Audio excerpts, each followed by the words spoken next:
Halo YouTube, balik lagi bersama saya. Di video kali ini kita akan coba membahas tentang beberapa bahasa atau istilah tentang bahaya virus corona yang sedang viral saat ini. Jadi tonton terus videonya sampai selesai, semoga bisa memberikan pengetahuan tambahan dan semoga bermanfaat. Jangan lupa sebelum kita lanjut, like, comment, share, dan subscribe. Oke, yang pertama yaitu social distancing.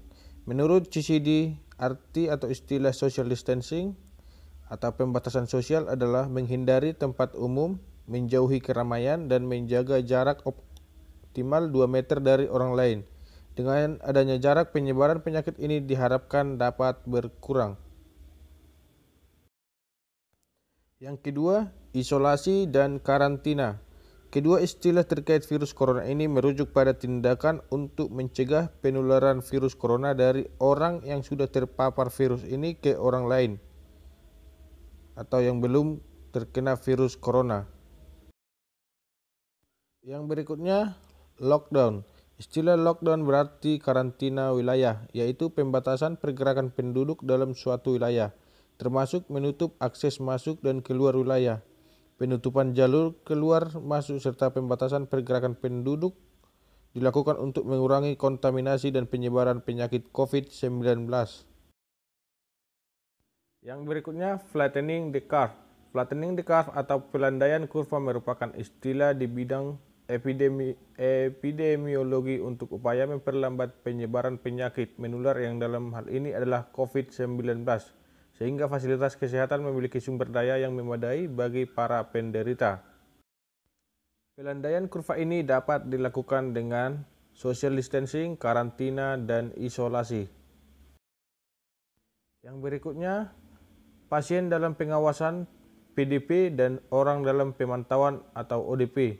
PDP dan ODP merupakan definisi yang digunakan untuk mengelompokkan individu berdasarkan 1. Gejala demam dan atau gangguan pernafasan. 2. Riwayat perjalanan ke daerah pandemi infeksi virus corona atau tinggal di daerah tersebut selama 14 hari terakhir sebelum gejala timbul. Yang berikutnya, riwayat kontak dengan orang yang terinfeksi atau diduga terinfeksi COVID-19 dalam 14 hari terakhir sebelum gejala timbul. Yang berikutnya, herd immunity. Secara harfiah, istilah herd immunity berarti kekebalan kelompok. Herd immunity terhadap suatu penyakit bisa dicapai dengan pemberian vaksin secara meluas atau bila sudah terbentuk kekebalan alami pada sebagian besar orang dalam suatu kelompok setelah mereka terpapar dan sembuh dari penyakit tersebut. Di tengah pandemi COVID-19, sebagian ahli percaya bahwa penularan virus corona akan menurun atau bahkan berhenti sama sekali bila sudah ada banyak orang yang sembuh dan menjadi kebal terhadap infeksi ini. Meski begitu, hingga saat ini belum ada vaksin untuk COVID-19.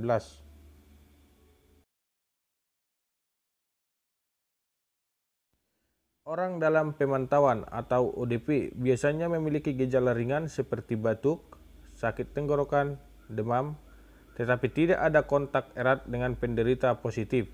Saat kondisi ODP, orang tersebut tidak perlu rawat inap di rumah sakit, tetapi akan diminta untuk melakukan isolasi secara mandiri di rumah setidaknya selama 14 hari hingga kondisinya membaik.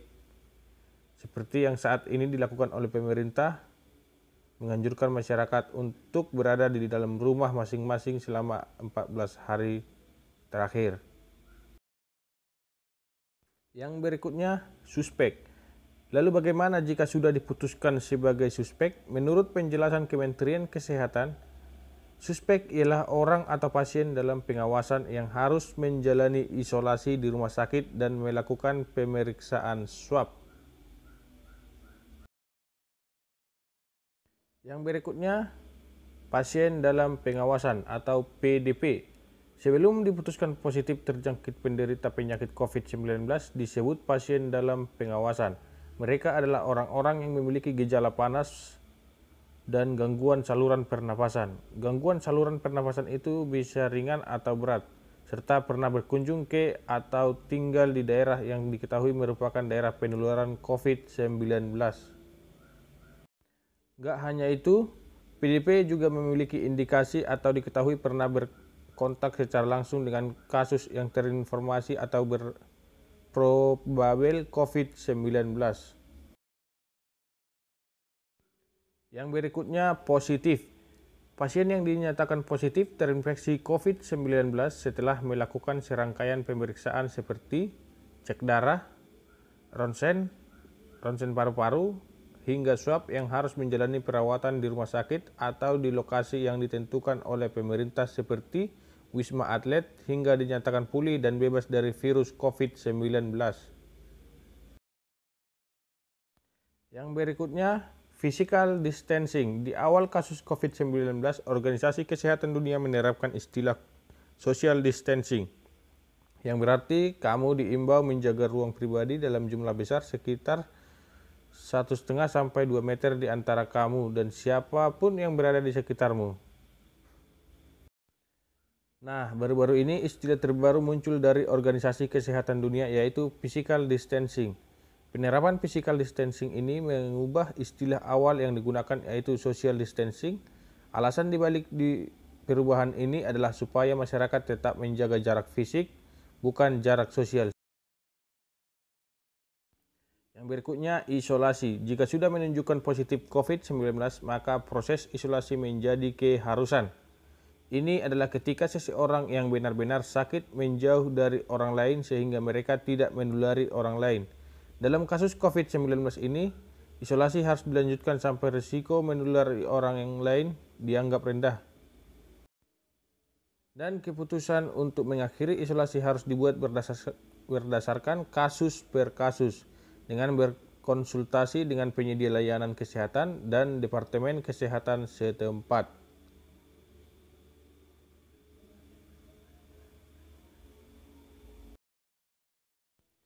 Yang berikutnya, karantina. Nah, ketika seseorang yang telah terpapar penyakit tetapi tidak tampak sakit, maka ia disarankan untuk tinggal jauh dari orang lain dalam jangka waktu tertentu jika mereka terinfeksi. Dengan menjaga jarak, mereka dapat menghindari penyebaran penyakit kepada orang lain. Hal ini biasa disebut karantina dan biasanya berlangsung sedikit lebih lama dari masa inkubasi untuk suatu penyakit demi menjaga keamanan.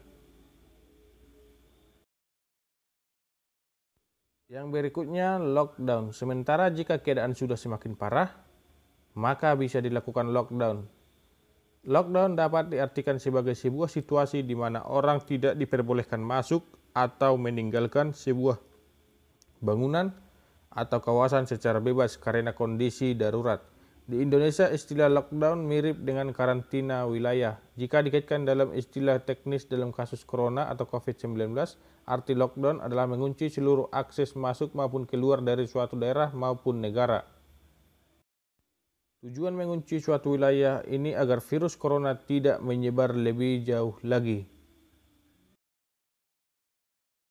Yang berikutnya, epidemi. Epidemi adalah situasi di mana penyakit menyebar dengan cepat di antara banyak orang dan dalam konsentrasi yang lebih tinggi dari biasanya. Namun ini dalam skala yang lebih kecil daripada pandemi.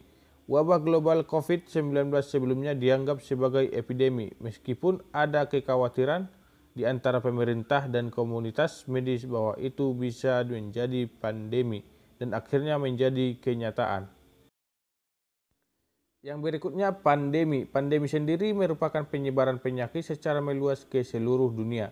Ini adalah urutan lebih tinggi daripada epidemi. Dengan kata lain, wabah adalah terjadinya kasus penyakit melebihi apa yang biasanya diharapkan. Epidemi lebih dari jumlah normal kasus suatu penyakit. Perilaku terkait kesehatan tertentu atau kejadian terkait kesehatan lainnya di suatu komunitas atau wilayah. Dan pandemi pada dasarnya adalah epidemi global. Sampai sekarang pandemi terakhir adalah wabah H1N1 pada tahun 2009. Namun sejak 11 Maret, WHO menyatakan virus corona sebagai pandemi. Yang berikutnya adalah endemi. Di sisi lain ada juga istilah endemi. Endemi merupakan penyakit yang keberadaannya permanen di sebuah wilayah atau populasi. Contohnya penyakit malaria di sebagian wilayah Afrika seperti Liberia. Yang berikutnya adalah imported case. Satu lagi nih istilah yang juga jangan sampai ketinggalan kamu ketahui, yaitu imported case. Istilah imported case memang sudah sering muncul dalam konteks penularan COVID-19. Inilah salah satu alasan mengapa kita sebaiknya tidak bepergian kemanapun, terlebih ke luar negeri. Sebab dalam imported case kasusnya adalah ketika seseorang penderita COVID-19 tertular di luar negeri, lalu kembali ke negaranya serta berpotensi menulari warga sekitarnya. Jadi, buat teman-teman semua, itu beberapa istilah yang digunakan dalam dunia kesehatan tentang bahaya virus corona. Jadi, alangkah baiknya kita sebagai masyarakat mendengarkan arahan dari pemerintah untuk tetap di rumah dan menghindari tempat-tempat keramaian guna untuk menjaga kesehatan ataupun menghindari virus corona yang sedang viral saat ini. Jadi buat teman-teman semua, semoga berita ini bermanfaat dan jangan lupa untuk dukung channel ini dengan cara like, comment, share, dan subscribe. Semoga teman-teman selalu dalam lindungan Tuhan dan tetap jaga kesehatan, dan jangan lupa share sebanyak-banyaknya agar semakin banyak Anda share, semakin banyak orang yang mengetahui istilah-istilah tentang bahaya COVID-19 yang sedang viral pada saat ini. Terima kasih dan sampai jumpa di video-video berikutnya.